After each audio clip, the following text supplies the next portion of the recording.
So during the summertime, lots of people are paying attention to ab work, and planking, especially exertional planking, is a way that many people use to try to firm up that front section. We think it's important before you go into planking work, especially if you're trying to hold for a long time or put a lot of load, that you pay attention to your pelvic position and have some connection to it, especially if you're like me with an anterior tilt, meaning that if my waistband was a bowl of cereal, I'm spilling Lucky Charms out the front side. So it's not as if I want to walk around totally flattened, but when I go into a plank, I want to be able to manage that. So I've got the towel here just as a tactile vision for me and a visual cue for you. And I'm going to try to pelvic tilt or posterior tilt, pour Lucky Charms out of the back of the bowl. So I've got some contact on that. And then we're going to work on a horse stance.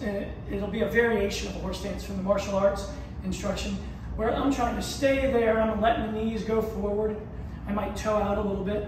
So the focus isn't on the horse stance, it's on driving that, staying aligned and driving that small of my back into the wall. It's very artificial in its construct.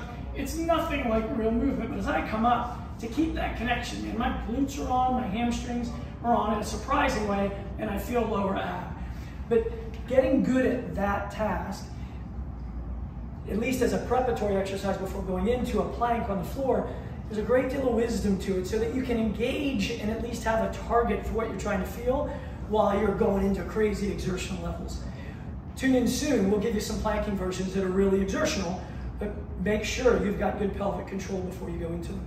Take care.